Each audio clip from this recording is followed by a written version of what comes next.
Appearance on Dion's Daily Dose does not imply endorsement from or by any candidate or guest. The views, thoughts, and opinions expressed by Dion Bergeron or Dion's Daily Dose are his own and do not represent the views, thoughts, and opinions of any guest. Material and information presented is for general information purposes only. The Dion's Daily Dose name in all forms and abbreviations are the property of its owners, and its use does not imply endorsement of or opposition to any specific organization, product, or service. If you'd like to support the show, please visit our Patreon at patreon.com/Dion's Daily Dose.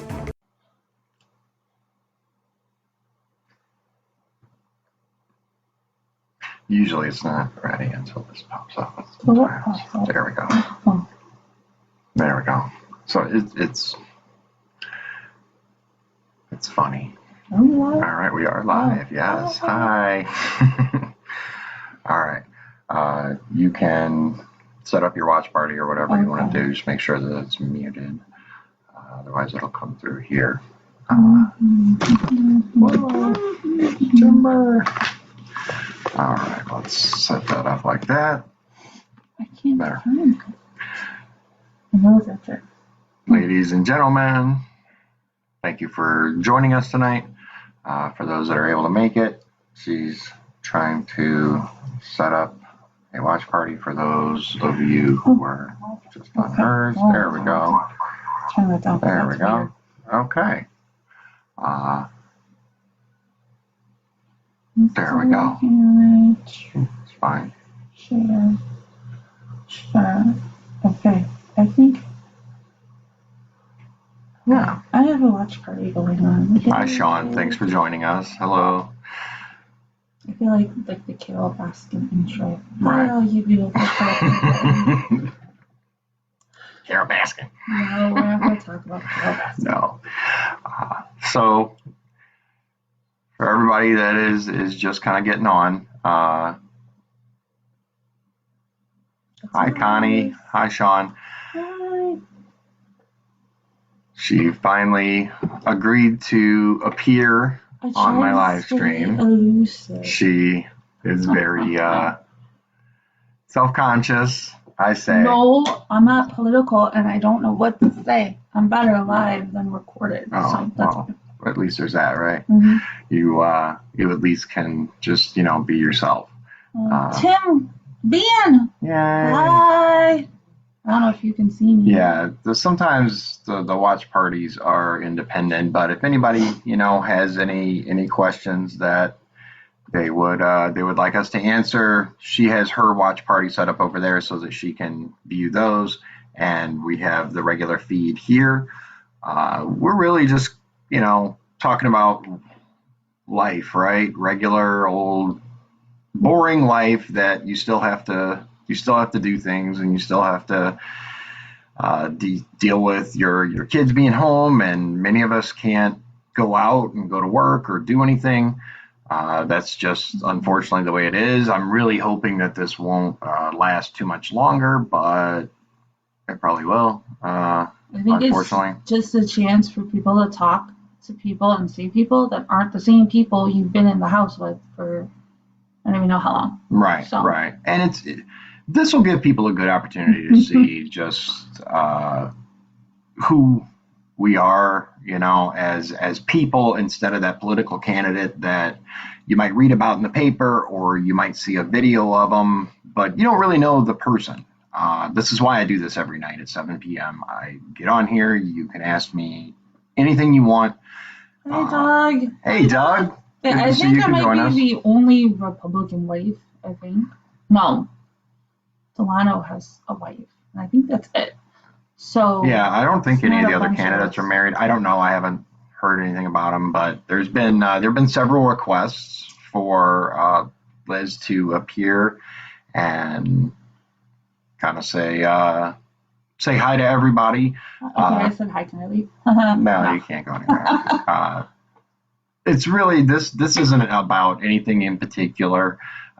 It's just us being here and giving you a chance to ask questions if you like, or we're gonna just be ourselves. Hi, Chuck. Hi, Chuck. Hey, Paul. Thanks for joining us. Everybody that's watching, I appreciate it. I appreciate your time. I for those of you who look, Chucky P. For those of you who aren't aware, I was featured on a podcast last night called Patriots in Tune. That was pretty awesome. It was kind of long. I put the link to that. I'm gonna put it out again today though for those of you who'd like to watch it. It was over an hour, but this I figured good. we Long but good. Yeah. It really was. Yeah, I had a good time. It was enjoyable. Hi, Jamie. Jamie, hi. Sorry, I haven't like talked to her in a long time. No, that's fine. Hi. Thanks for joining us. We She's appreciate known it. me since I was like little. Not little, but like little. Yeah. So. Not like little. Not like baby little, but like that annoying little age all the way till now. So she's an old friend. Oh, fair enough. So we're just thank you. Doug said great interview. Thank you. I appreciate that. I think it went really well. Again, it's just kicking back and talking about what you want to talk about, or as my entire family says, what y'all want to talk about. Hey, Diana. Because yes, I'm from Louisiana, and as Liz will attest, anytime I get around my family, my accent starts to creep back in. We went to Homa a long time ago, Yeah, it's been a couple of years. oh my gosh, like 2016. Yeah. Before I started a job that led me into my current job. Hmm. And I think we were down there for I don't know. No, you were around your aunt for 10 minutes. Mm-hmm. And then I was like, what? Huh? What? And this southern, it's not a southern drawl, but this Louisiana accent came out and stuck for a week after we came back. And I'm like, what? So it's cool. I like accents. And then I'll start picking it up. But once he gets around his relatives from down there, it's a total Cajun flip. So, thanks, Doug. Yeah. Doug said it's nice to see a candidate have their wife on. It shows family is important. Yes. And Chuck Pullen for governor. Oh, Chuck Pullen for governor. Yeah, absolutely. Chuck has a lot of really good ideas. I could see that. Yeah, let me be clear. Family is paramount to me. I would never have ran for office without their full support and backing. I talked to her. I talked to my kids. Talked to my dad and my mom. Yeah. I talked to my in-laws. Talked to everyone just to make sure that they were on board, because anyone who knows, the political environment today knows that if you run as a Republican, you're going to get attacked. That's just the way it is. I wanted to make sure that everybody was clear on that. But we were talking about doing this, and she wanted to make sure that she got her. Where did they see your cup? Oh no, hold on. All right, tell them about the cup. Okay, it's not just because it's a Yeti. That's not the point. Yeah. It is my company cup. Whoa, there it is. Back it up just a little, the other way. It's backwards. Remember? Everything's backwards. Features case management, which is the best company to work for, and I love my boss, and I'm grateful for my company because they're so awesome. I work with awesome coworkers, awesome boss. So I just wanted to give a shout out. I'm drinking water, so yeah. But it is. I am blessed to be able to work from home. So having the kids home all the time is different, because normally it's they go to school and then I'm I have 6 hours to get work done, and now it's they don't leave. So I think a lot of us are seeing that struggle in working from home. So for me and my supervisor, who has little kids that work from home, ours are older, just if you are working from home, find a quiet area away from everyone that you can make your own, and I turned a little alcove in our bedroom to my office, and just try to get away for a few hours to work from home. That's probably the easiest suggestion I have. Yeah, Jamie. What's for supper? Yeah. I don't know yet. Yeah, it kind of threw the schedule off because she's not usually, on camera with us. She's usually just serving dinner about now, but she had wanted to make sure that she was presentable and had to spend some time getting ready. So Yesterday I made pheasants. yeah, For the first time ever, and ever. it was an experience. Yeah. So tonight, I don't know. McDonald's maybe. My best friend Jim actually gave us some pheasant breasts when he had went hunting, and it was good. I enjoyed it. Going back a little bit, Jamie said, "I just tuned in. Tell me your view on right to work." Oh. Okay, that's a really good question. I am against right to work legislation, especially in its current form. It is unfair to the unions for a very simple reason, and that is you've always been able to choose whether to be a part of the union, right? That's a fact. You can choose to not be part of the union, but the way right to work is set up, and I'll get into my other issues against it, but the way it's set up, you still have to be represented by the union, even if you never paid union dues. You can opt out of paying union dues, but they still have to represent you. That is inherently wrong. The other issue that I have is it's able to be abused, and has been in the case of Indiana State Prison. They can fire you for no reason whatsoever, and then you can't collect unemployment. I have experienced this personally. It's not good. And one thing that disturbs me is some of the people running for First District don't have a clear understanding of right to work and what it says, what it lays out. I urge you all to check into people, do your research, learn about the candidates and where they stand on different issues. I've always been very clear. I'm against right to work legislation because of the way that it's lined up or laid out, and I can't support it. I can't support it in its current form, and unless it was greatly changed to allow unions. Here's the thing: if you don't want to be represented by a union, that's fine. You don't have to be, but the union shouldn't have to step in to defend you if something comes up. That's ridiculous. It just is. Okay, Paul, number one, you always make me hungry, so thanks a lot with the dinner, because I haven't had it yet. So he's having beef stew with mashed potatoes. He always makes these posts. It always makes me hungry. So grr. But if you represent as anything but a baby-killing Democrat, you'll be attacked, and that's true. Yeah. Unfortunately. Me and him, pro-life. There are so many options besides abortion being the first option. We need to create a situation where it should be the last thought, not the first thought. And how we can do that is open for debate, and there's so many issues. And but unfortunately, that's true. If you have a belief nowadays that's different from someone else's, you are just attacked, and it's wrong. We can have different opinions. I have friends who have different religions, different political beliefs, different orientations. That should not matter who you're friends with.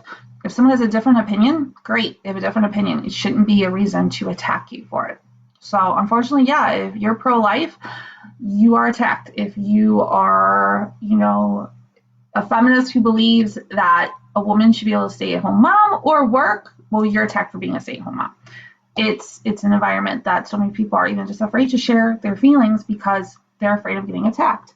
Hi, Ashley. Hey, hi, Manuel. Hi, Chuck. Hi, Bobby. Hi, Jesse. Hi, everyone. Yeah. I got some of my awesome coworkers. There you go. Thanks for joining. You missed the shout out. Yeah, I totally look. I totally was like, trying to figure this thing out, but I got our Futures Club, and I said that Futures has awesome people, and it's awesome to work for because we are, and they do. So. Yeah.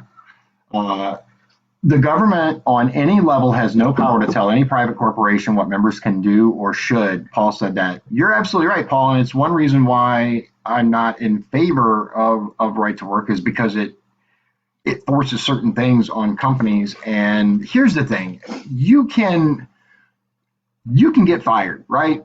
People get fired every day. But if you're terminated for a policy that's not being uniform across the organization or company, then you should collect unemployment. The case in Indiana State Prison was they decided whose doctor's notes they would or would not take. They would take, let's say, Bob's doctor's note, right? Bob, that was fine. But Joe, his doctor's note, no. Sorry, we're not taking your doctor's note. You're terminated, right? That's my issue with right to work. The right to work legislation, at will employer, and all of that stuff. There's a reason that we set up unemployment, and that's the reason why I do not support right to work at all. I think that conversations can be had about ways to ensure that the legislation maybe can be rewritten. I'm always open to conversations about things. That's I feel one of the things that makes me a good choice for a representative is I'm willing to sit down with anyone, regardless of which side of the aisle you're on, regardless of your belief system, and talk about what would be best for the region. I don't pretend to have all of the answers. I don't pretend to know everything. Anyone that claims they have all the answers or knows everything is a liar. I mean, that's just the way it is. We can always learn more. We can always do better. So yeah, Paul said that's a massive issue with right to work. It is. It is. Hi, Daryl. Hi, cousin. Hi, Manuel. Again, we moved again, so. Okay, well. Got some family on. Yeah, welcome. Manuel had said you're labeled an evil person for having a difference of opinion. Sad. Absolutely. Oh, hi, Sullivan. Hi. That's why it's so important, one, to vote in the primary, because the primary, and I'm not a sports person, so I'll probably get this wrong. It's kind of like think of that college basketball where it's this team versus this team, and this team proceeds all the way to the final game. We have 6 Republicans and I don't know, 150 Democrats. There's a lot. There's a lot, yeah.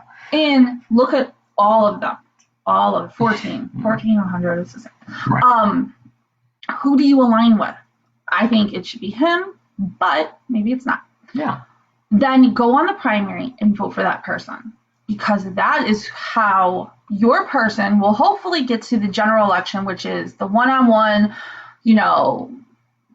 for example, Trump, Biden, you got to vote in the primary to give your person a chance to get to that general election. Then go out there. This is not the time I think that people should be asking for donations in primary season, which is a whole other story, but there's a lot of people right now that are hurting and that are going without and that are looking at an uncertain future.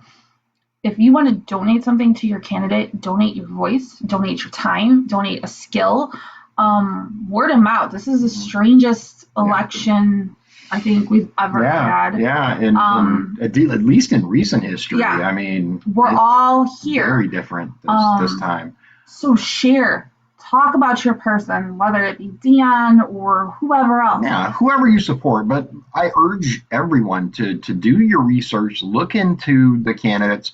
There are some people that might appear, and this is true for both sides. I'm not strictly saying Republican.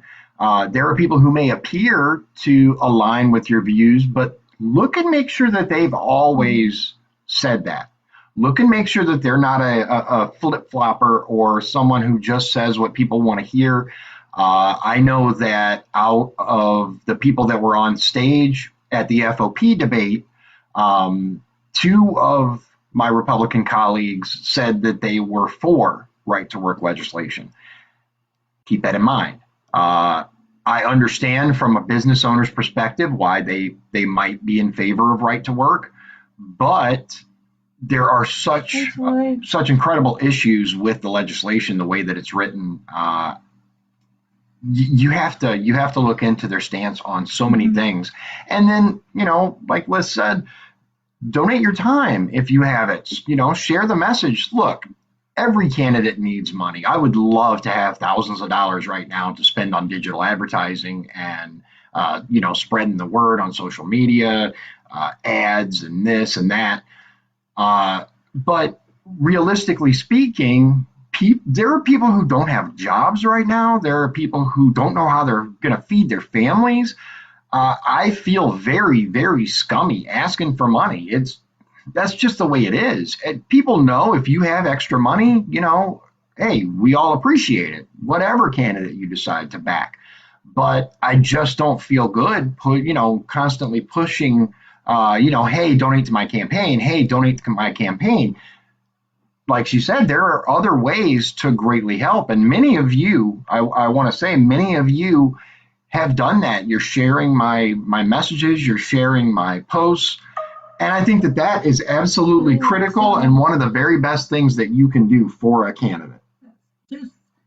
And there's also websites, and I can put the link up on his page, and I can share it on my personal page. It's going to apply more when we have our Democrat and our Republican candidates for president. And it is a website that gives you this quiz. I love quizzes, but it gives you this quiz, and you can be as superficial or as in-depth as you want about so many issues, from environment to healthcare to everything. You answer it. If you answer it honestly, and you don't have to tell anyone your answers because it's just you in the quiz, it will show you most align with candidate A. Here's where you agree. Here's where you disagree. And it's eye-opening because sometimes you get someone you didn't expect. But we'll answer questions as we go, but I don't want this to all be political. Yeah, it's not just political. It's just I've been in the us hanging house out. for a few weeks, and now she's getting realistically, she's getting a little tired of hearing about politics, and I get it. Even though I'm running for office, and she understands that. Hearing me talk about this legislation or that legislation, just like with her fascination with quizzes and her saying, hey, I want to give you a quiz, right? Some of them are important. Like if you would be a Kill Bill character, which one would you be? Some of those are really important. Oh yeah, absolutely critical. Absolutely critical. Jesse has a question. Okay. She has an education question with this quarantine. Okay. Yeah, by all means. Probably. I will say this. Mm-hmm. I know that on Facebook there are teachers out there that are willing to help kids and parents with homework. I'm in serious trouble if my 17-year-old comes to me and says, hey, I have a geometry question, because I'm going to go physics. No, he's in physics now. But. Yeah, okay.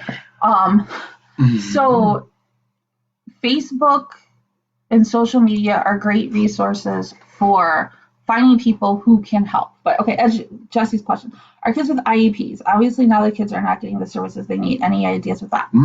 Well, great question. Jesse, we both know, because Jesse is one of my awesome coworkers. Yeah. There is a special education presentation that we just got the email about, and I will include the link for that, dealing with the topic of that. How do you get special education when your kids are at home? I just said on my ankle bone and it hurt. I will attach that to his congressional page as well as my personal Facebook page when that is. So parents who do have those issues, we're lucky enough that we don't, but other people do. Yeah, and so it's absolutely important that people like that, children like that, don't get overlooked because of the special circumstances that we find ourselves in. A lot of times, the general public doesn't think about children with IEPs, individual education plans, right? See, I try. It's critical that we share the resources for those people so that they know that there is help out there for children that are in the unique circumstances like that. A lot of times people will share posts about, the teachers that are there to help and resources for the mainstream children, but IEP gets tossed to the side in situations like that. So great question. Of posts, I usually put public on my Facebook page. Everything else is usually just friends. I've also put on my Facebook page, my personal Facebook page, links to virtual field trips. I even have a link where you can take college classes from Ivy League schools for free. So, I mean, something to get your mind out of where we're at right now, which can be looking at the same four walls. I haven't told him, but I've been like, maybe if I spray paint the walls, they'll look different than they do now. Yeah, she's mentioned some very weird ideas. I'm like, okay, just anyway, calm down. So there are resources out there for that. Yeah, Jessie says she has 2 with IEPs and they're struggling with e-learning. E-learning is not for everybody. Right. Yeah, our middle son used to actually go to school virtually, and he had a heck of a time with it. He's really, really smart, but for some reason, whether it was distraction, whether it was an inability to connect on a personal level with the instructor because they weren't there, there are many, many things that just don't translate. And sometimes kids have a problem utilizing e-learning to the best of their abilities for whatever reason, and it's nothing wrong with them. It's not their fault. It just is. It's just like, many people will see the same meme or show or whatever and get a completely different reaction out of it, a completely different interpretation. That's why it's so important for the people who have like IEPs or other and changes, I know less mainstream education. I know options. Jessie will agree with me, so it's kind of like a me and Jessie thing. That's part of our job. What we do as Medicaid waiver case managers is we are the point of contact. We're the source for resources for families. So if you happen to know one online or in real life, everyone, if you have a question, you can always message me. We may know of state resources, state webinars, things like that we can get information for you. I saw Paul asked a question. Reardon cough. Yeah, no. Okay. Well, he had said also we can't keep it a taboo topic. I think that's when we were talking about politics. Yeah, of course. True. Obviously, I'm running for political office, so I'm going to be meshed into that. I'm always open to questions and whatnot. I'm always willing to answer anything if you have a specific question. But she gets a little tired. I was going through, for example, the CARES Act, right, and reading off where all this money's going, and there's 25 million to here and 10 million for there, and 15 billion for this, and 365 billion for that, and I could see her over there just kind of I had done the math. Rolling her eyes. No, I did the math earlier. No, I know you did. Because I saw that and I was like, wait a minute. We should have as much money going to the people who need it and not to different organizations. So I actually did all the math, and then I actually figured out, because I was bored, that if we doubled the cost of the plan, which just sounds a lot of money because it is, we took the median American income for 6 months, it would be double, because they're already talking about making another. Yeah, they're already planning to do a whole nother one. If we just doubled it and it would even be less, because I didn't take into account taxpayers. I just took Americans over the age of 18. Yeah. You'd give them the median American income for 6 months. We're already going into debt. We're already talking about another huge plan. Give everyone a 6-month cushion, and if you are working, take that 6-month cushion, and it's up to us to keep small businesses going and grocery stores and whatnot. 6 months of the median income is actually more than some people make, and it would give everyone a 6-month cushion. Yeah, what was the median income like? Like $900 a week. I mean, it was. What was it, like 48,000? Something like that. It was that. more than some people make, and like, not as much as some people do. Right, obviously. But even having. Because people are like, you should have a savings, and a lot of us live paycheck to paycheck. But if we had 6 months of income, that could get so many people through. And I see so many kids are. One of my friends, Tiffany, made this post on Facebook talking about kids being scared and what they're scared of during this time. And some kids are like, I have never been home alone for so long. I'm afraid we're going to run out of food. And I think it's important that we talk about it, age appropriately. Mhm. Sometimes not in front of the kids, which can Yeah. be hard. For me, I'm one of those people, if it's on my mind, it's out my mouth. Yeah. Hold on, I just want to interject real quick. Mr. Rogers actually had a really good show. Mr. I Rogers love is Mr. awesome anyway, Rogers. but with the Kennedy assassination, Yeah. remember? Mhm. And he's like, to the little kids out there, you're seeing all kinds of things on the news. And I think it's really important that we take the time to tell our children the world is not going to end. Mhm. Look for the helpers. There will always be helpers, is what he said his mom told him. In any catastrophe, whether it be hurricane, tornado, there will always be people that want to help. Yeah, and we and see focus that. on them. Mhm. And I think for us as a country, it's something completely different because we're used to, Tennessee got hit with something. Everybody rushes in to help. Right, Well, right. that makes things worse. I have heard so many stories about what this is, but regardless of what it is, there are people out there right now that are hurting.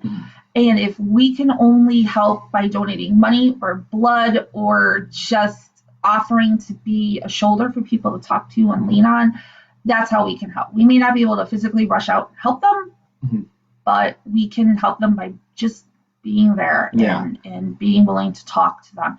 Jesse said something about the VA care in Indiana and how VA care is horrible.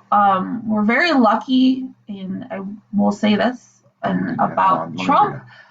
Trump made it to where if you can't get into the VA in your town or the closest VA, you can actually go to a hospital or a private doctor and see them and use VA funds.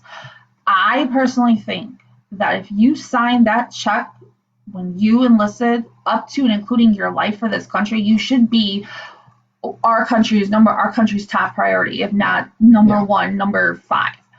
There is no reason why we should have servicemen that come back and are sick, mental health, physical health, and we just toss them to the side. Yeah. That's ridiculous. Yeah, look, I've talked about this before. The way that our veterans have been treated under many administrations leading up to now, going back to Vietnam and protesters spitting on these brave young men when they came home. I did not serve. I've said that before. I tried to join. I couldn't. It is what it is. But I have many, many family members who serve this country honorably. And I have the utmost respect for those who have served this country. It is an absolute tragedy, the way that our veterans have been treated. 22 a day. Suicides is unconscionable. The Veterans Administration can be improved in so many ways. First of all, let's look at the billions and billions of dollars that are handed to defense contractors. You know, people talk about, I support our troops, right? Which is why, I'm voting for this bill for, $600 something billion for our national defense budget. It's okay to support the troops and still say, I don't think defense contractors should be pocketing billions of dollars of our money. Let's take some of that money from them. I'm all for our troops having the best and being trained the best, but let's put it into our troops, not the defense contractors. Let's take care of their medical. Let's expand the VA in such a way that, first of all, Trump has introduced accountability, which is huge, absolutely huge. And that's one thing that I commend him for. It has been it's way overdue. The fact that you can have somebody who couldn't be fired for doing a horrible job is ridiculous in and of itself. But there's so much more that we can do for our veterans. We need to have more programs, better funding, more oversight from, I would say, a committee that is predominantly veteran. Yeah. I would like to see It's also hard to try to regulate healthcare if you've never worked in healthcare, if you've never been in that environment, whether you're a doctor or a nurse or, if you haven't been on the front lines, if you haven't worked in a hospital, how could you even proceed to tell a doctor how to do their job? Or like simple ways, to change the VA. Veterans would be, if they're not on the committee, they should be the first person that they talk to. Now Paul's asking a bunch of questions. He always asks questions. He does. Talking about earthquakes and tornadoes. This is crazy. I mean, we've heard people about, it's the end of the world. No, I don't think it is. Yeah. I've heard crazy conspiracies that, earthquakes are tunnel systems being blown up. I don't know. No one knows. Yeah. I don't know. There's only one person that knows, and that's the big guy upstairs. I just think that. Person, though. Do you think God's a person? I don't think God's a person. God's a force. It's hard to entity. turn a force into to understand that in your head. So you turn it into a person. So anyway, God's the only person that knows, or only one that knows what all this means. I've heard, Yellowstone's about to blow. Well, then there's something we're going to do. Look, the bottom line is there's a lot of stuff going on with this COVID and the media frenzy over it. Everyone's like heightened. Everyone's I don't know what this means. So this is the end of the world. Well, this is going on, this is going on. I will say earthquakes happen every day around the world. Yeah. Tornadoes. I live in Northwest Indiana. Every year is tornado season. Yeah. They might be connected. They just might be. This is the time of year that this is all going on. Yeah. There's no way to know. All right. There's a lot of things that are going on. I mean, if you don't know yet, the CBS, they showed footage of allegedly a hospital in New York that was actually a hospital in Italy, according to Sky News. Now, they claim it was an editing error in this time of heightened awareness and fear that they have cultivated. I think that's inexcusable. That's absolutely inexcusable. And it's why I urge people, and I always have, do your own research, look into things, see what's really going on. But be careful of sharing misinformation. A lot of us want to believe things so badly that things are happening or going to be happening that we might jump onto the bandwagon of something that we don't have any evidence for. And especially as somebody running for Congress, I have to be really, really careful about that. There have been many things that I've seen, and I might share things with people privately, but my account, I try very, very hard to only share things that I've looked into myself and can confirm. I do know that there are a lot of things going on right now that the media is not telling us. There are tragedies happening across the world. There are empty hospitals being filmed. Is it because there's no one there? Is it because people are behind closed doors? We don't know. And I'm not urging anyone to run down to your local hospital and film them.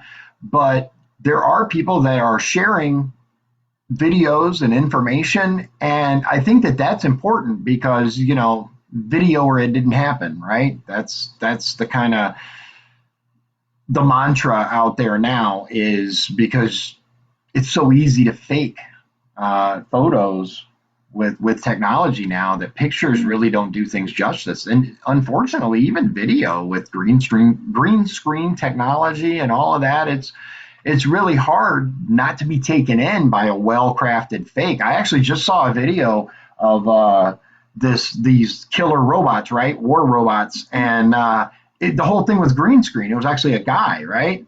But looking at it, you're like, wow, are we that far along? And I forget the name of the channel, but I showed it to you. It's been a little bit. Yeah, you showed me a lot of this. Paul said Pete V. So I'm going to assume it's Pete Wisconsin. Yeah. I'm going to touch on, he mentioned Reardon. I saw a post, I guess her husband put up in a group talking about how she has experience that no one has. Okay. She is a state rep. Right. So yeah, she has experience as a state rep that nobody else has. But I haven't seen anything other than, because I don't know. I didn't follow her career. I didn't follow her voting record. I want to see what those bills were, which bill she wrote, which bill she passed, which bill she voted on, before I can say her experience matches what I want in a representative. Unfortunately, she's very, pro-abortion, Oh. pro. But I think that should be transparent. If you're going to say, I have experience voting on bills, then say, here's the bills I vote on. Yeah. And Pete Viscosky, I remember He's also him. pro-Green New Deal. And I have a problem with that. Pete Viscosky, I remember him from being a little kid in elementary school. And he came to our school, I think, at least once a year to talk to us. I think he did a good job doing that. Mm-hmm. I kind of tuned out for a while. From like 2000 to just recently, I was doing my own thing, not really paying attention to politics because some people sometimes in life, all you can worry about is what is on your plate right in front of you, and government, politics, whatever. I'm more concerned with feeding my kid, paying my bills. I know he fought for the steel mills, and as a daughter, granddaughter, niece of steel mill workers, sister of a current electrician, my brother's currently an electrician at, I'm so old school, I say Inland and LTV, and those don't exist anymore. Oh, no, I think he's U.S. Steel. I want someone who's going to fight for the steel mills, and Pete did. I don't know how well towards the end, but he it was a priority. So Allegedly. He was leaving. Here's the thing. He fought for the unions. He marched with the unions. He was very pro-union, which, for what it's worth, so am I. I am extremely pro-union to the extent that everyone should have the right to belong to a union or not. You have that choice. I don't agree with businesses that, may force you if you want to, like Paul had mentioned earlier, Pepsi makes it to where if you don't join the union, you don't have a job. I don't agree with that. But as a company, but the end result was the steel mills were still shutting down, still laying people off, regardless of how much he did or did not fight for them, supposedly. It took Donald Trump coming into office and instituting the tariffs to assist the steel mills. And I've talked about this before. There's good and bad to the tariffs, but we had to do something. We had these companies dumping low quality steel into our market and forcing many places to shut their doors because the steel was dirt cheap. It was garbage, but it was dirt cheap. I've seen. My dad joined. My dad. And so did Megan. So did Mary Claire and Mandy. So hi guys. Welcome. I know that I can tell you this. If he gets elected and he does anything to damage the steel mills, which, I mean, not only just the employees, but we all would feel it. We all felt it. Yeah. We all felt it 10, 15 years ago when LTV went bankrupt. Yeah. He might as well just stay in Washington because it wouldn't be safe for him to come home. Yeah. The steel mill and unions and tradesmen, they're the lifeblood of this area, and without them, all of us who are dependent on them, we're in trouble. Yeah. That's what a lot of people. That's what a lot of people don't understand about the steel mills themselves is the steel workers are only a tiny part of everything that it's connected to. You've got supply chains, you've got many things that go into the mill, but you've got the steel that comes out, and that provides jobs for hundreds of thousands, if not millions of Americans, across the country. Our friends are there right now working, and I can't imagine telling them, oh, you're not going to have a job, or we're going to do something. And that's why it floored me that, and it did, but it didn't, that they backed Mervyn. Because as my dad worked there, in insurance, mill insurance was, as long as you went to the Hammond Clinic, and this is going to make me sound really old and date me, as long as you went to the Hammond Clinic, which had a doctor for everything, you had good insurance. I don't think there was ever an issue of getting me healthcare, from glasses to pediatrics to medicine. Yeah. Medicare for all, which is what Mervyn backed, which is a whole other topic for a whole other day that isn't now. Yeah. Takes away their mill insurance. Yeah. Then raises taxes. So the money that you're making working a really dangerous job, putting your safety on the line every day, you're losing money, you lost your mill insurance, then there's a trickle down. Then why would people continue to work there? So then the steel mill gets impacted, then the district gets impacted. Should everyone have health insurance? Should everyone have access to health insurance? Absolutely. Is Medicare for all the right way? Look at the VA. Look at the complications that come even from Medicaid, which is Medicaid's far superior to Medicare. But there are still, you didn't turn in a piece of paper that you don't have benefits. There's, when you bring the government into your life, if we don't want the government to have a say over our own bodies, why would we give them health care over our whole bodies? Yeah. There's an argument, I don't want the government to tell me what kind of birth control I could have, if I can have an abortion or not. So then why do you want to give the government your health care? If you don't want to give them one specific body part, why do you want to give them all of it and your kids? And so it's just, I mean, I've talked about my ideas for healthcare before. They're all out there, but it just comes down to there's a way that we can have universal healthcare for everyone without making it a single payer, without bankrupting the normal American. Look, I will be the first to admit, doctor's visits are expensive, prescriptions are expensive, any procedures, all that stuff's expensive. And the average American is getting shafted on insurance and healthcare.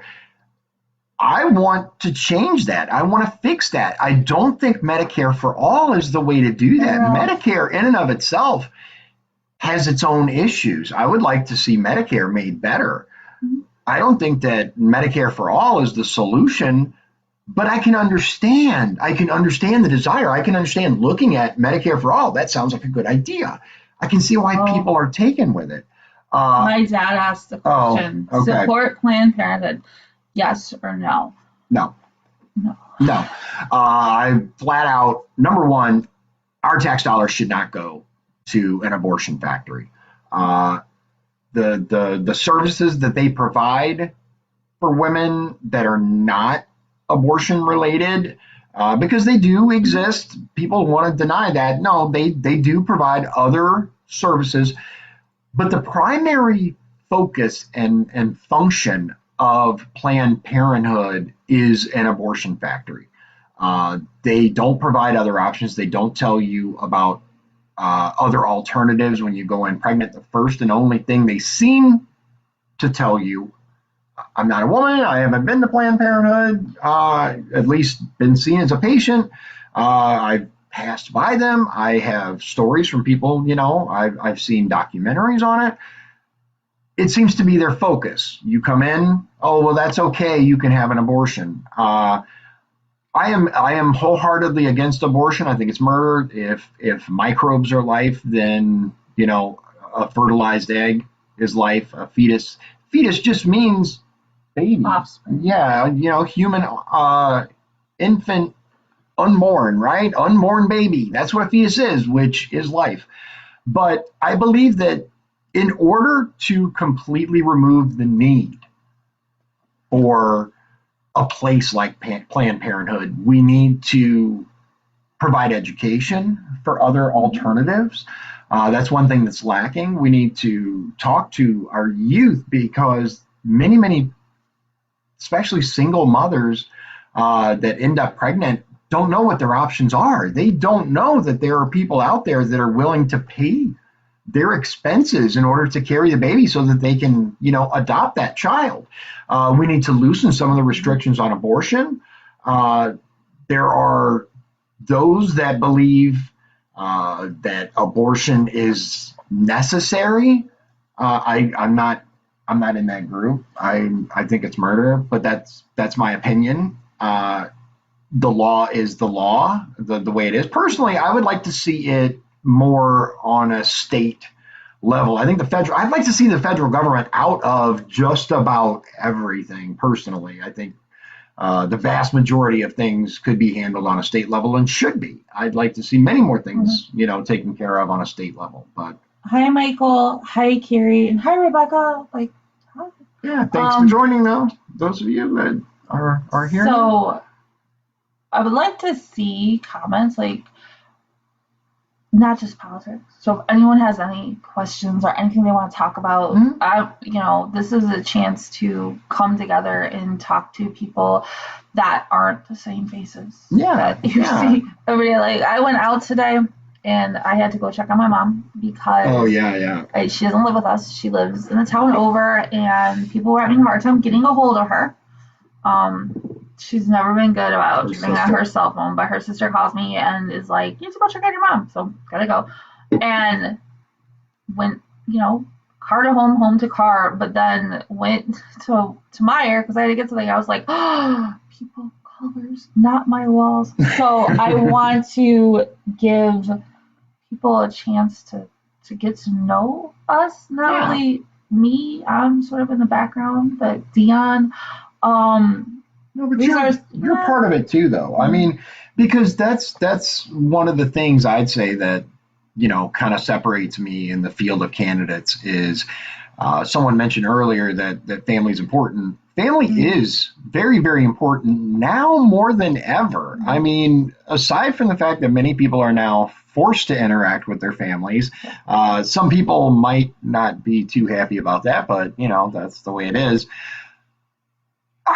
We have to look at how can you take care of a region, for example, and I'm not talking about as a congressman in general, but our politicians, right? All positions. How can you take care of a community or a district unless you treat it as family? And how can you treat it as family if you aren't used to being a patriarchal figure, for example, or a matriarchal for those, females running? And that's one thing that I've clarified in the past, but I'll say it again. Men and women are completely equal, but very different. We are two sides of a symbiosis, right? What I would like to see, and I've seen it on Facebook, and I think it's a fantastic idea, is people are doing one of two things. One, putting teddy bears in their window so kids can, get the kids out of the house, put them in your car, drive around and count the teddy bears in the window. I think that's a great way to support your community and each other without having to interact. Well, it's hearts too. See, you jumped in. I was about to say it. But then you jumped ahead of me. I know, I ruined everything. Hearts. My supervisor and her daughter put in rainbow-colored hearts in a cloud, and it just looks so friendly and warm and supportive. And, some of us are still essential workers. I'm an essential worker. I'm part of the Medicaid system. So I'm still considered an essential worker, and so is my 17-year-old. He works at McDonald's, which some people are like, that's not essential. But when we have things like panic buying where everyone's buying up everything they see, if you have to feed your kids, McDonald's is open. And unfortunately, sometimes that's the situation that it is. He takes his job seriously because he is feeding people that don't always have access to food through money or the grocery store. But you see, just take money to go to McDonald's. Yeah, but if you go to the grocery store and there's no meat and there's no milk and there's no toilet paper, and sometimes getting the kids into the car and just going somewhere. Yeah, look, that's something else that I would like to state. Indiana, we're less hard hit than some other areas, so it's not as restrictive. This whole shelter in place thing, Indiana DNR has been very clear. You are still allowed to go to state parks, just maintain social distancing. I will say that the gun ranges are closed, which I am very, very upset about, but that's a topic for a different rant. The state parks are open. Go to your local, you can walk around the block. You can go outside. You can, it's interaction that they're talking about. Like, you don't need to take the whole family to the grocery store because technically you can put them at risk. But there's nothing wrong with getting in your car and going to a park or going to a national preserve and getting out, enjoying nature. Sunlight is one of the best things for your body. Yeah. But decorate your windows with hearts or stars or something. So the parents or the adults who just want to go for a drive have something to look at other than the empty streets. Yeah. Put things in your window to let people know that you're part of the community, even if it's like a multicolored heart or a teddy bear or if you support police in Blue Line, you could do all blue hearts. You could do correctional officers. Hey, I worked at Indiana State Prison from 2003 to 2009, and do gray or silver hearts. Firemen do red hearts. Do all the first responders hearts. Yeah. So when they're driving to work, because their jobs don't stop, they see this love, they see this support, and it can make going into work when you don't know when you're coming home from it that much easier. Correctional officers, so many people are like, oh, that's not really law enforcement. Yeah, it is. A police officer does not encounter, and I'm gonna go on a tangent, does not encounter murderers or rapists or people that want to hurt them at every stop. They do, and they have a very dangerous job. Yeah, they do encounter people. Police are handling people at their worst moments, at when they need help the most. Yeah. Correctional officers, if you've never walked down a street, because there are streets in the big prisons, surrounded, going to the dining room, the prisoner's dining room or PDR, surrounded by a large group of men or women, but in my case, men, and knowing that if I got hurt, not one person was going to come and help me except my fellow correctional officers, whether they liked me or not, whether I liked them or not. Yeah. It's a whole other level. So they are law enforcement. I walked streets in the prison. I don't carry a gun. Are you crazy? If I'm surrounded by people, if I have a gun, they have a gun. Yeah, they're going to take it from you. That's one of the things that not a lot of people realize about how the prisons are set up. The only people with weapons are in the tower. And you have some pepper spray and yourself. And the men and women that work in prisons and jails are law enforcement, and their job is serious and dangerous, and they keep the ones that are dangerous off of the streets so you can be home safe. Yeah. We met at Indiana State Prison. Yeah. My mom worked at Indiana State Prison, but we met, and the first time I met him, I thought, he has this laugh, and anyone who knows him that's watching knows a laugh when you ask him something that he thinks is ridiculous. He does this cackle laugh. And I asked him if he was married because he was brand new. I was trying to make conversation. It was 2 o'clock in the morning, 4 o'clock in the morning. We were working nights, and I asked him if he was married, and he let out this laugh, and I went, okay, well, I'm going to go in the back, and if any females come up that I need to search, because we were in the front, let me know, but oh my goodness, this dude is intense, and I'm not dealing with it at 4 o'clock in the morning. Then, about a year later, I was in a post that I had never been. I was in the hospital, and it's crazy in the hospital. So anyone that's watching works at ISP and works in the hospital, I applaud you, because during the day it's nuts. People going in, out, doctors, nurses, inmates. We have multiple doors, and it was one of those days where nothing was going right and everything was going wrong, and I didn't know what I was doing. I had never worked there before. And I was hungry because it was lunchtime. And I see this officer come walking in, and I'm like, oh, it's my relief. I can go eat food. I'm so hungry. And it was him, and he wasn't laughing insanely anymore. And he was on days, and I was on days, so we weren't sleep deprived. And we started working in the dining room, and we went to go see Batman, the one with Heath Ledger, the only one that matters. And I was like, he's nice, and he doesn't want anything from me. And then, like, months later, I'm like, oh, we're a couple. So we met and Ross said in handcuffs. Yeah, you have handcuffs too, sorry. But, I mean, when you're surrounded by them, if it's a day that's before privatization happened and they made really good food, if it was fried chicken or hamburgers or anything that was normal food you would eat on the street, and french fries and cake, it's popular. And one day, I think we were both in it, there was a mistake and a bunch of extra guys ended up coming in. Yeah, it was this massive a swarm. We're like, what the heck is going A on? gate got opened that shouldn't have gotten opened, and it was just a miscommunication. You know, it happens. That was They massive. were running out of food, and most of these guys had already eaten, but you know, you want some more. And I'm sitting there going, Especially on fried chicken. This might be always one want of the more. times where I'm worried if I come home. So that's what I'm saying. You don't know that, you know, correctional officers are law enforcement. If you don't know, now you know. Don't let anyone tell you that they're not, because they are. And even if they're former correctional officers, don't ask for stories because you don't want to hear them.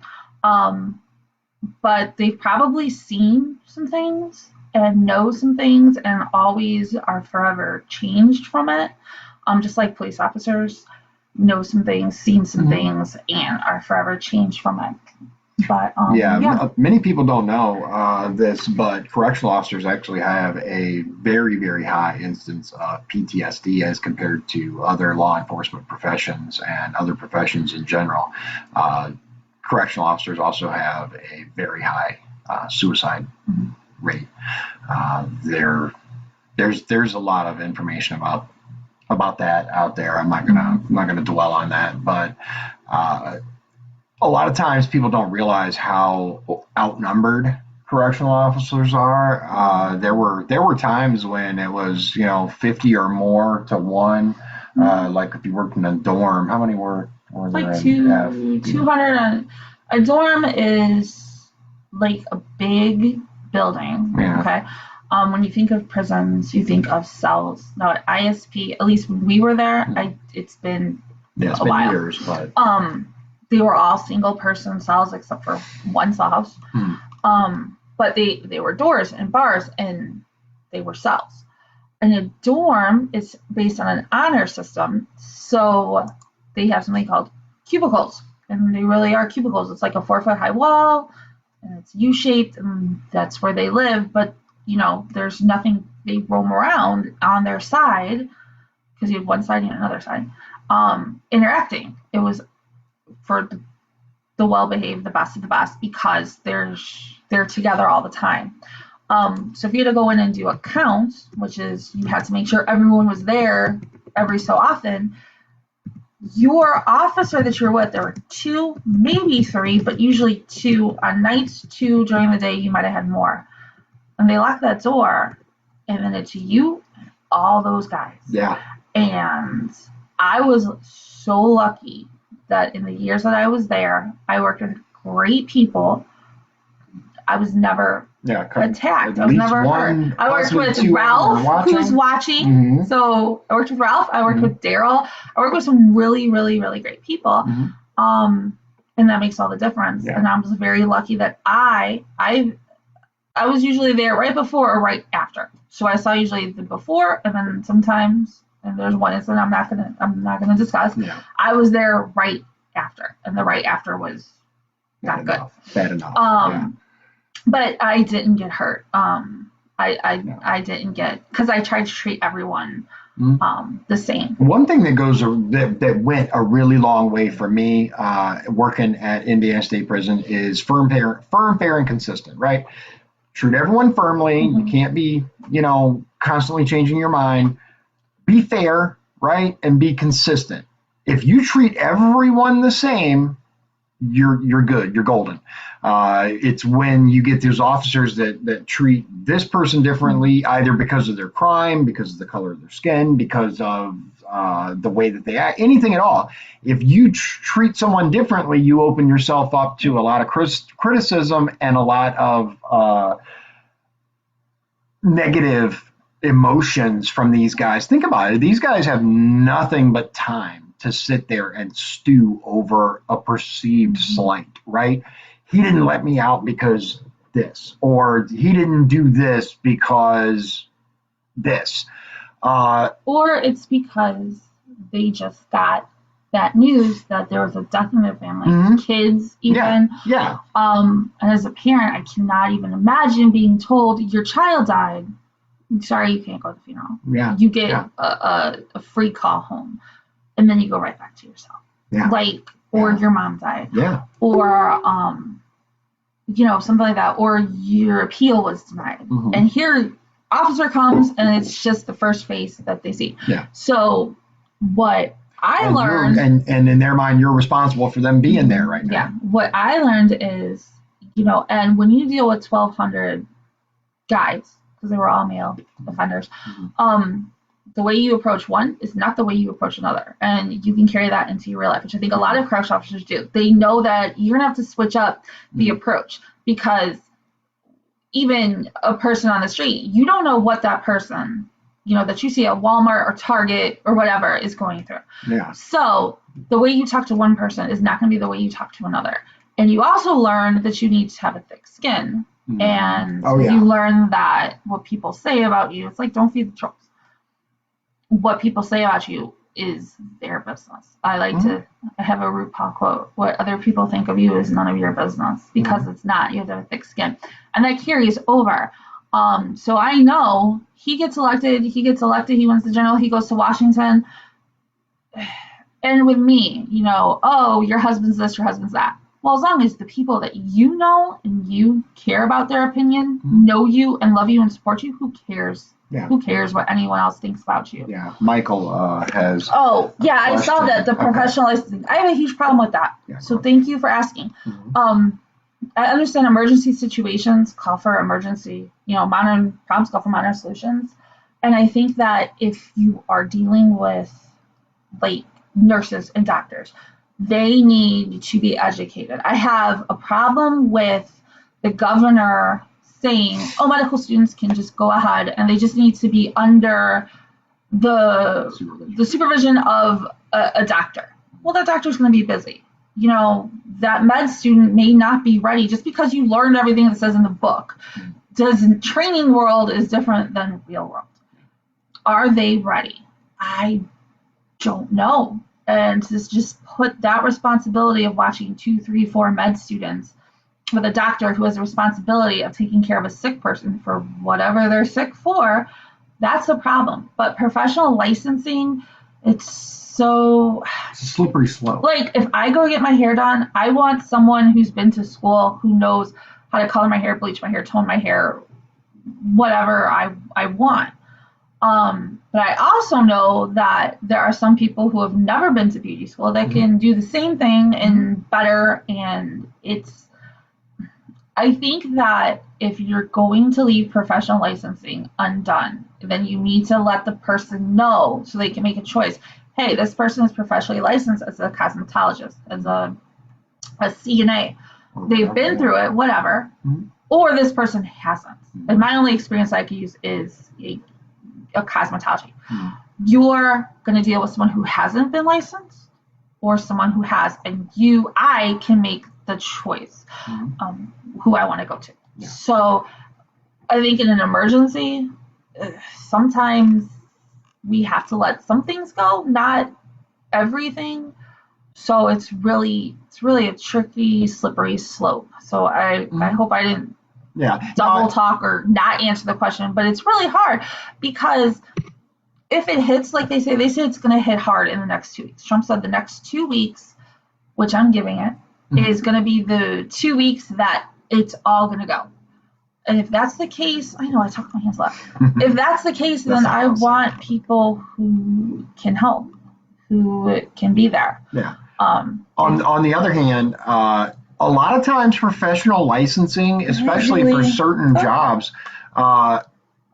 it's just a way for the government to collect money. That's realistically all it is. I'm not saying all by any stretch of the imagination, but there are many areas where a license is required where I don't see the need for it. So his next question is, since 1983 and 1985, suits don't make a difference, and prosecutors refuse to hold government officials to the law when they violate citizens' rights. What would you do to strengthen citizens' ability to hold them accountable criminally? I was actually watching the Facebook Live of another Republican candidate, and he got asked that question. Why do we go to jail for insider trading? But those people who sold off all their stocks before the crash, which that's insider trading, they don't get anything. Right. They get fired. Mm-hmm. And I think it's because they're making their own rules. Yep. They're regulating themselves. They don't feel like, and Biden said this, when the union worker came up to him, the one he said he was going to hit and take away his AR-14. Yeah. When he said, you work for us, and he said, no, I don't. That's the problem. Too many have forgotten that they work for us. Yeah. We are our president's boss. We are our senator's boss. If you don't like them, just like the dollar is your voice when you go shopping. Yeah. Like I'll never go to Hobby Lobby again. That's my dollar and my voice. Hi, Kate. Is that Kate? It is. Oh, hi. Your vote is your voice. And if someone's doing something and you feel it's unethical and wrong, kick them out of office. Yeah, but more importantly than that, there are these laws into place that they've put in place that they can't be held criminally responsible for certain things, just like they're allowed to do insider trading. That needs to go. All that stuff needs to go. They should be held to exactly the same laws that the regular Americans are held to, and in many instances, much, much higher standards. They should get away with far less than you and I, being regular people, can get away with. I think it should be a lot more oversight. We need to take these prosecutors to task. If they are not prosecuting, then there needs to be oversight. And that's what the Department of Justice, and especially the Attorney General, I believe, really needs to be focused on, is these government officials and that are getting away with things, and the prosecutors should have to do something about it. I agree with you, Michael, that there needs to be accountability in our government. We have these same insurance, Rob. So the insurance that they get, we read it. Yeah. I've never seen anything more magical and wonderful in my life, and it's the kind of insurance that the normal person could only dream of. They should my sister's right. They should always be held to a higher standard. Yeah, they should. Sister's right again. But why do they get that magical insurance that's good anywhere in the country at any hospital? And is the black, what is the black MasterCard? That's like the one that, all the famous people get and everyone wants. Yeah. Why do they get American that? Express Black. Why do they get that? Why don't they get good insurance? I think everyone, if you are paying for your insurance, you should have good insurance. I gave up my insurance. I do not have insurance. I'm not on Medicaid. I made that choice for me. And I don't think you should have to pay and a fine for that either. I'm about to start paying a whole lot of money for health insurance. But if you're going to say, you get this health insurance, but I get this one, you don't get approved for IVF, but we do. Right. I have PCOS. There's a lot of things that insurance doesn't cover because they say, it is elective. It's cosmetic. Yeah. It's cosmetic to want to go through the treatments you want instead of doing what we say. But if they have PCOS, they're getting every treatment, everything under the sun. That's wrong. They should have insurance. And it should be equal to what you want everyone else to have. Yeah, I mean, there are many examples of Congress being held to a lower standard than the American public. They get paid good money. And let's face it, 170, before you get on committees, before you get on any of this stuff, your base salary is $174,000 a year. By any metric, that's good money. That's good money. It's not enough to end up, a multi-millionaire within, a couple of years. If you don't have those stock tips, I don't see how you're making millions and millions of dollars. But Michael asked a question, and I read it, and I think I understand it. And if I didn't, or if I answer wrong, let me know. He's talking about what's the difference between privacy of a citizen in the public lobby of an FSA office versus videoing them walking from a public sidewalk. Public is public. No one has an expectation of privacy in public. here's the only thing I can think. What I do, so when someone applies for Medicaid for their person, what I do is I handle waivers, and there's a multitude of waivers out there. The one I handle is for developmental disability, intellectual and developmental disability, autism, cerebral palsy, things like that. And it ranges in age. My client list ranges in age from 14 months. 14 months, yeah. My oldest, he's a guy who just turned 80, just had his 80th birthday. They have to apply for Medicaid. They have to go through the whole entire process of applying for a waiver, which can take a couple years before they come and see me. They have to pick my company. My company has to pick me to go do their intake and be their case manager, and the family decides to stay with me. The actual Medicaid office, the FSSA office, where you go to apply for food stamps for Medicaid, that's like the first start. The only thing I can think of is HIPAA. Maybe you're right. Public is public. There's a beads office in Gary where I'm pretty sure videotaping is not allowed. It's not an FSSA office though. The only thing I think of is confidentiality. I would be upset, and I would not want recorded if I was with my child. That's just the mom in me and the aunts in me, and public is public. I think it's just a lot of people don't want to be seen going into that office, even if they need help because of pride. So by the official rule, I don't know. The only thing I can think of is to protect for HIPAA.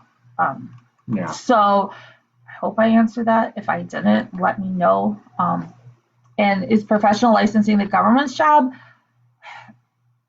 I think it's yes and no. I want the government to be as small as possible, but I also want to make sure that if someone's going for a licensing and they're taking a test that should be done by someone who knows what they're about to do. Cosmetologist, doctor, nurse, things like that. So I hope I answered your question. If I didn't, let me know. I think I answered. Michael had asked, okay, so what would you do to hold them accountable? I think I answered that. There should definitely be oversight for if anyone isn't doing their job, then they should be held to account, whether it's a congressman, a doctor, a fireman.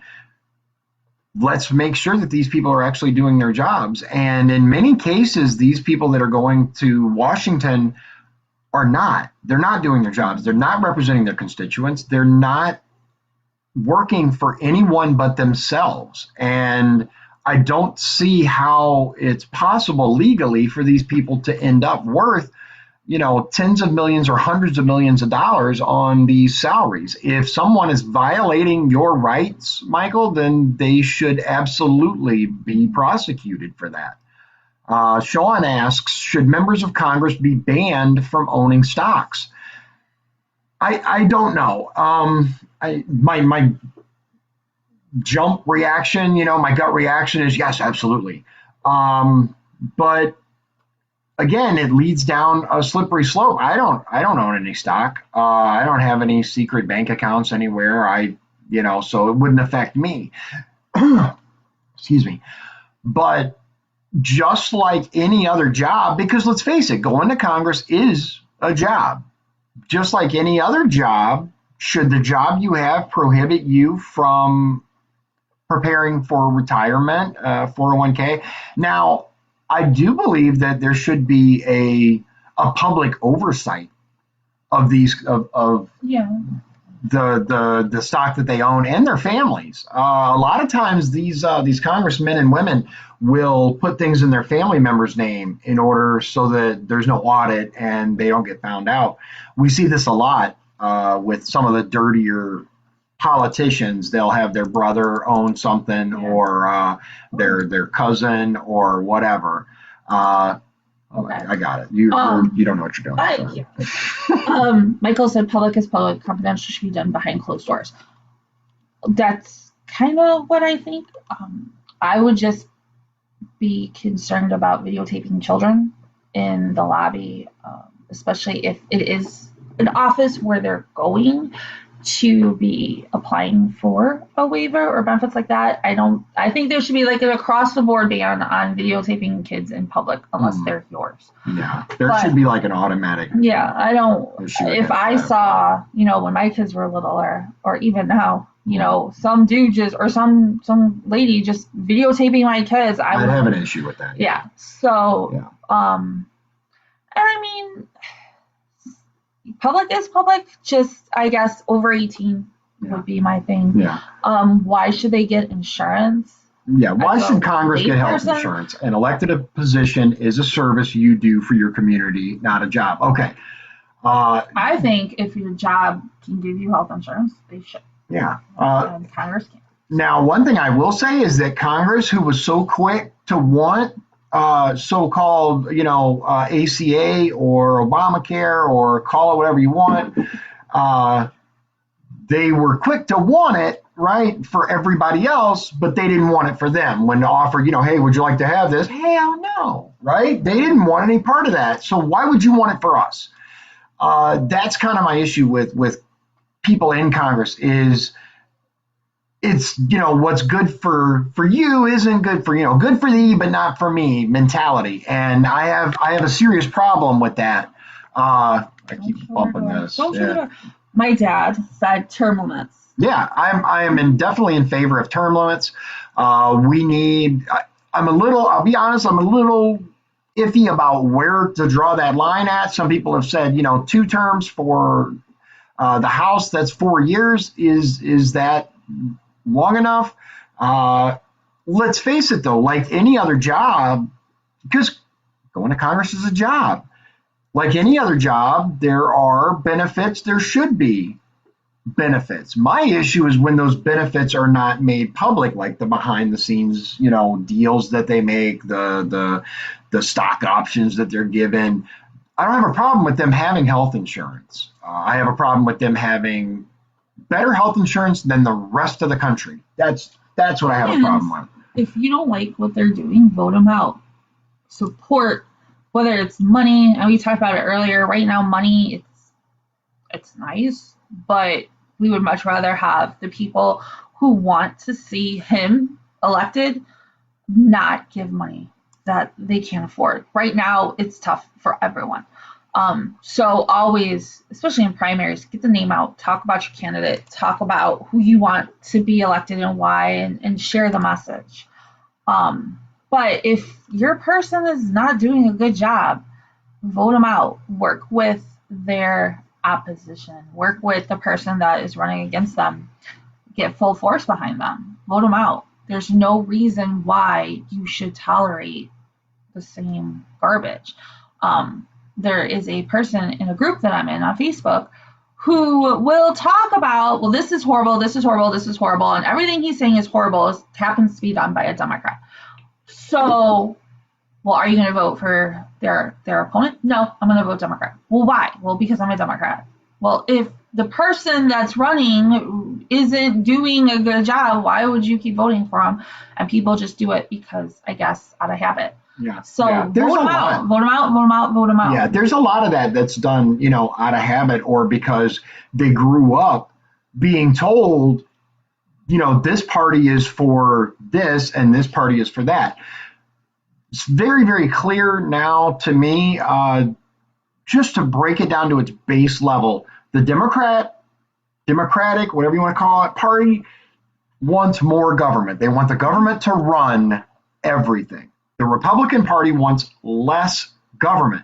We believe in the right of the individual, and government infringes on that right. A couple of comments here that to go back to. Jamie said they can afford to pay for their own insurance. Yeah, absolutely. There should be, and for what it's worth, I do want to clarify: the plan isn't free. There are charges for it, but it's very enough. low. It's they very should low. Pay more. Sean Michael says. said the children. Yeah. I'll get to that in just a second. Sean said, but not everyone in Congress is rich. You're right, and that's the thing is the way it's set up, right? Congress and the Senate was initially designed for regular, ordinary Americans to go represent their district and then come home. right? It was never intended to be career. It was never intended for these people to go to Washington and never stop.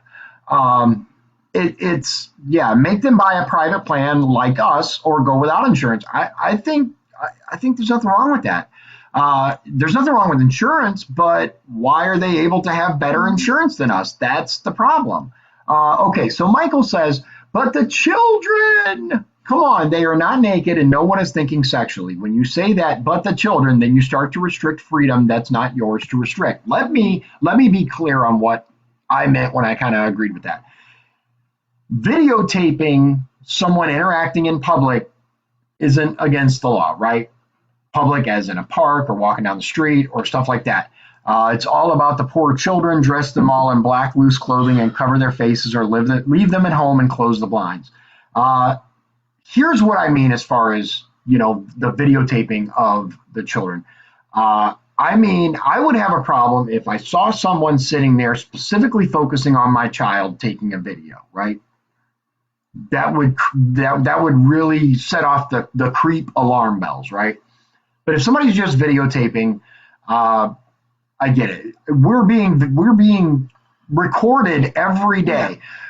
Here's what it comes down to, and what she's trying to say is whenever you go into an office, you're going to have certain protocols and certain laws that you have to follow, especially when that office deals with things that are related to HIPAA regulations, because a lot of times they're talking about private information that's date of birth, social security, even right. that's HIPAA. And let's be real, sometimes people have loud mouths and they don't keep business behind closed doors. I think they're not the only government entity that says no recording. Like courthouses, you can't record it, and public is public. It's one of those situations where there's not a right answer. If a caseworker who's working with a family behind closed doors comes out, maybe they're going to continue that conversation. They shouldn't, but maybe they will. Maybe it's just one of those cases of the government saying, because I said so, and it's not fair. Right. Michael mentioned it's creepy. Yeah. It's creepy and suspicious, but suspicious isn't a crime. I agree. Sure. I agree. I'm not saying that, I would go over and smash them across the head, but I would definitely be paying attention to what they're doing and trying to figure out why. And I would definitely keep an eye on them. No, just videotaping a child or a person in public isn't a crime. But again, what's the motive? A motive goes to a lot of things, just like, you have to prove motive in certain crimes, right? Look at the whole Hillary Clinton and the servers, right? No motive. She was just dumb. She wasn't, negligent, that whole FBI garbage. I'm not saying that I would vote to restrict anyone's rights, because I wouldn't vote to, eliminate the ability to videotape stuff, because that ship has sailed. That ship has sailed. We gave our rights up on that a long time ago. Our government is recording us all the time. Our phones are tracking us. Our phones are listening to us. People are willingly bringing microphones for the government into their homes. My question, and Michael can answer this in the comments, why videotape in FSSA? Maybe that's the part I'm not understanding, so I can understand where the questions come from and what I might be missing. Are we just why? So that's, I guess, my question. Why? Yeah. So all this has been politics. Okay, cool. Yeah. Yeah, I'm not the politics person. I'm right. just the opinionated person. Yeah, she no shortage of opinions on tons of subjects. I can't get her to shut up even if I wanted to. Yeah, she's always been very, very vocal. Anyone who knows her. By vocal people. I come from a vocal family. You know this. You knew this about us. Yeah, I knew. I knew before I signed up for this. Yeah. So, so I don't know why, but public is public. Mm-hmm. Yeah, I agree. Look, they should take people into private areas in order to do private business, but they don't. Yeah, Okay. he's asking if that's, yeah. Oh, okay, Yeah. I don't know what that means, but Yeah. the person who asked me, yes. Yeah, yeah. So, hold on, let's see if I think we got, okay. Okay, Michael said, because I have the First Amendment right to do so. Flexing rights we have to flex. I think it's flexing rights we have to flex. Okay. It's using rights we have to keep our government accountable. Okay. You don't really get much government at the FSSA office. The caseworkers input the information, and then the big bad government tells them. And usually people don't get that information until weeks later. I think a lot of it is, for me, there are people that go there when they are at their absolute lowest. I want to say a lot more people feel that way going in than don't, or at least they should. I did. I was a single mom for 6 years before I met him. Going into the FSSA office was never fun, never a good time. You were either afraid that you did something wrong, or, oh my gosh, I'm here and I can't feed myself and my kid. I can't afford health insurance. I don't have a job. It's never a fun feeling.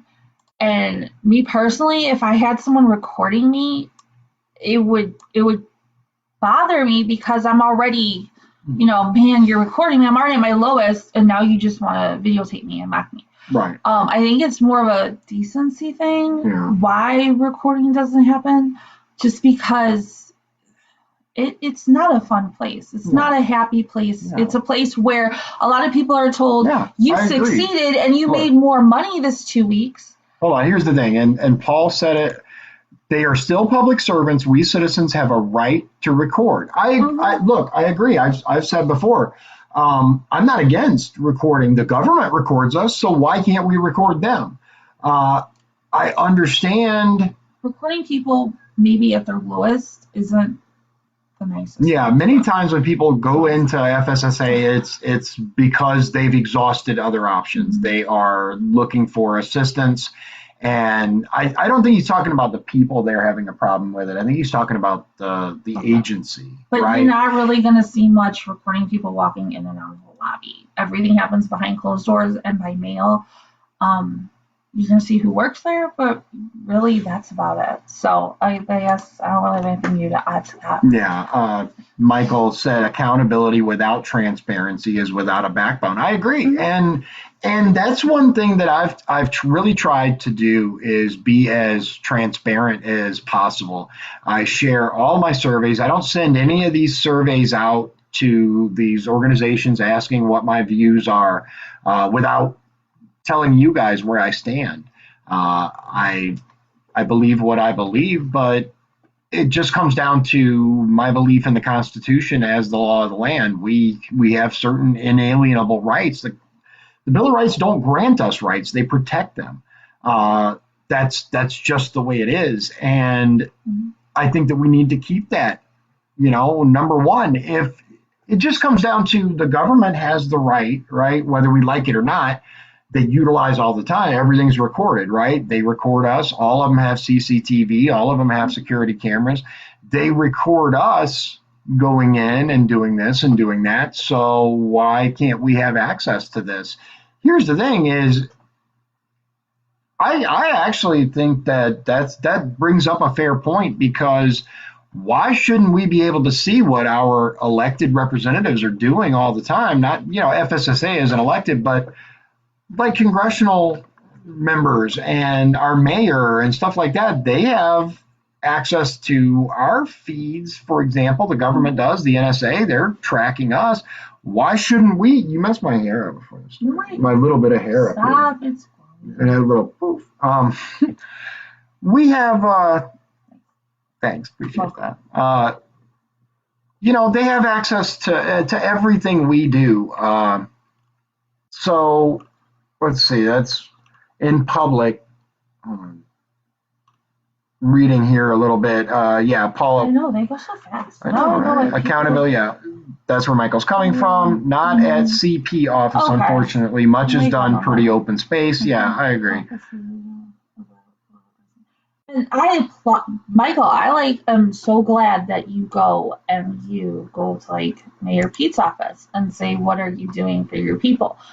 I think that's great. I think I wish more mayors were available and were more transparent and public. About Pete this moment. Oh, sorry, Mayor Pete. Well, him Not too. Mayor Pete. I think he's... But I wish, like, especially now, I feel like no one gets a straight answer about what's going on, and no one is coordinated, and there needs to be transparency, and people need to talk to, whether it is a mayor or a congressman. Hey, people of my area, here's what's going on, and here's how I'm stepping up, and here's what I'm doing. Yeah, that's so limited. But don't take photos of it just to show that you're doing something.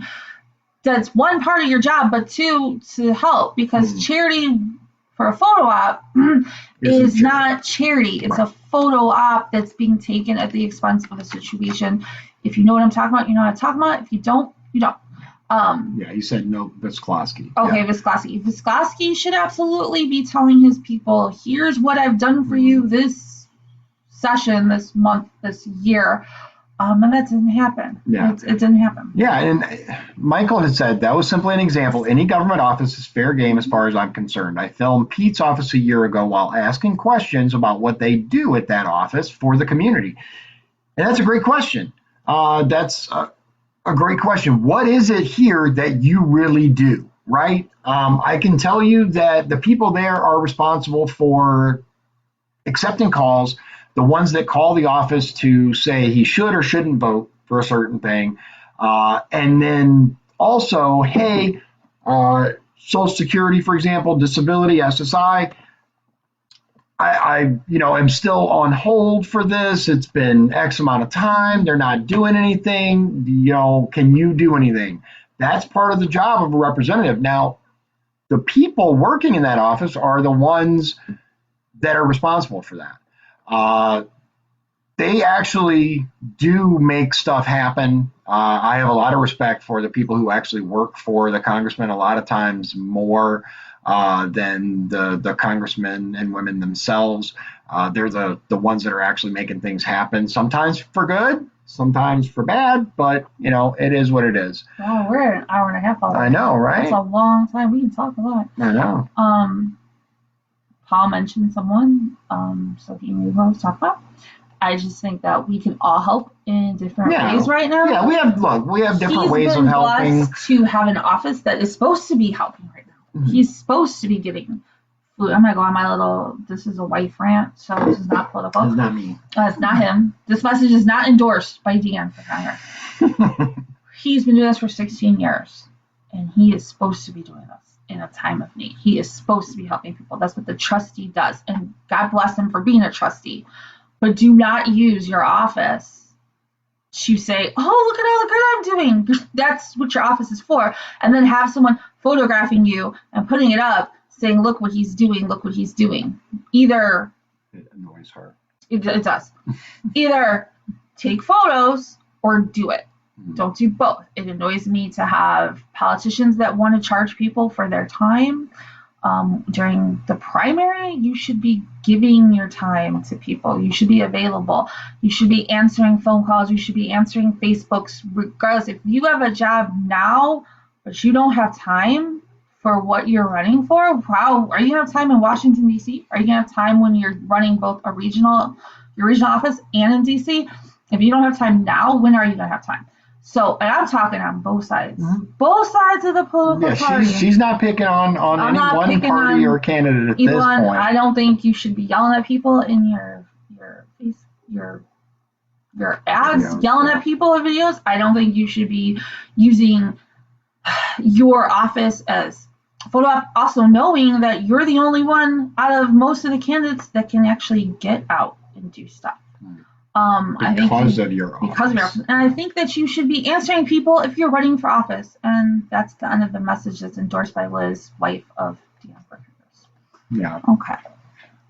Oh, your phone's about to die. It is. Yeah. So Listen, we're gonna wrap this up really soon. It's been an hour and 40 minutes almost. Got time for a few more last minute questions if anybody has any. Non-political, favorite color, favorite food. Yeah, any regular questions that you might have. Well, I think we'll do this again. See, you're a lot more comfortable, aren't you? Hey. Yeah. Good. See, it's not as bad as you thought. I don't know. On one camera I look good, on the other it's like, oh, but I mean, hey, yeah. Some people have said, "Oh, does your wife support you?" Yes, I do. Mhm. And yeah, she's behind me 100%. I wouldn't do this without her support. So, the kids are behind. One of the things that one candidate got asked, and I haven't really seen his answer yet, is how do you get the youth involved? I have a 17-year-old. He's going to be 18 in June. Oh my goodness. You get them involved by talking to them, and you don't downplay them because they're 17, 18. Yeah, don't talk down 19, 20. to young voters.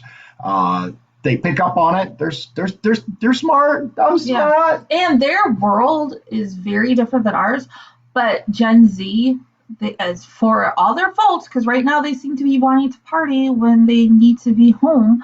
But anyway, they are a unique generation where they are conservative in value, and they want that almost baby boomer type of value where they want the job and they're willing to pay their dues. Like my dad always told me growing up, you got to pay your dues before you get anywhere. You don't just jump into $150,000 a year job. Like I paid my dues so long. I just got a new car last year. I was 38 and I finally got a new car because I paid my dues for it. They're willing to do that. So don't downplay Gen Z because they're young, because the young ones are the future ones. So incorporate them, get them involved, whether it be like running social media or talking to other young people, but get them involved. Their vote counts. Let them be, they're a huge population. Let them be part of this and just talk to them. I think we were raised, you don't talk about politics or religion, which is why no one can talk about it because they just yell at each other. Just talk to them. Oh, my dad says time for ice cream. Bye. Is it? Oh, yeah. It's 8:30. Okay. Yeah, it's time for ice cream. Yeah. So that's my dad saying. Yeah. Okay. We're like I said, we'll wrap this up. We will do this again. Hold on. I'll just grab the last one. Michael asked, will you deny your insurance and pay if elected since you stand for lower spending? Look, dude, I'm going to tell you straight out. Number one, there is no way my wife would allow me to say no to that insurance. Not going to happen. Kids. Yeah. I think a lot of people were parents first. Yeah, and I'm going to be honest. There is absolutely no way that I could afford to go back and forth to Washington to devote 100% time to representing the people of the district without getting paid. That doesn't mean that you can't have people, I'm sure there are, that can fight for it to change. And I would encourage him to do that. But when you got kids, you got to have insurance. Yeah. Now look, they're kids. Yeah, that's just the way it is. I'm just telling you flat out. The other thing is, I am wholeheartedly in favor of lower spending, but me not getting a salary for being a congressman and not getting insurance it's not going to do anything for the budget. However, I am wholeheartedly in favor of reducing how much we spend as a country, of balancing the budget. I'm in favor of Rand Paul's pennies plan. I'm in favor of the balanced budget amendment to bring it in line over time. We have to do things. There's also, most people don't realize, and I didn't know, that I want to say, and I could be wrong, the first 3 months that they're in office, so January, February, March. I haven't been able to find how regularly they get paid. But they don't get a paycheck for the first few months. Yeah, so it's the way it's set up. I'm not sure. It's hard on first termers. It is. We'll be living on, for the first 3 months, my salary. So I'm not going to lie when I say his first paycheck will be like, yay. But I think when you get people elected who know it needs to change, then it can change. You keep people in office who know it needs to change but don't want it to change, so they're not going to do anything.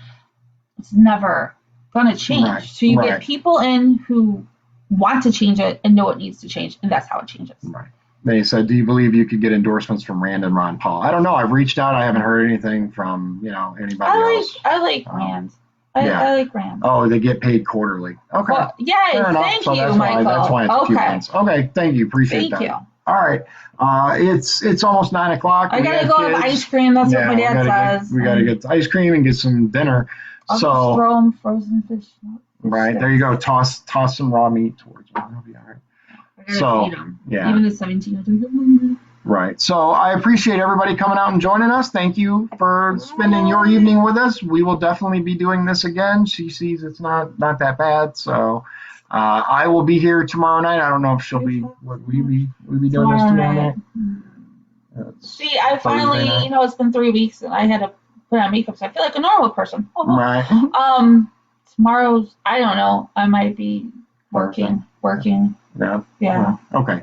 She's not sure yet. She's not sure. It'll be a surprise. Yeah, it'll be a surprise. But I will be here tomorrow night, 7 p.m. So again, thanks for coming out and talk to you all soon. God bless you and God. If you'd like to support the show, please visit our Patreon at patreon.com/Dion's Daily Dose. This has been Dion's Daily Dose, hosted by Dion Bergeron. Executive producers Sean Holgram and Michael Beebe. Copyright 2020. Dion's Daily Dose, all rights reserved.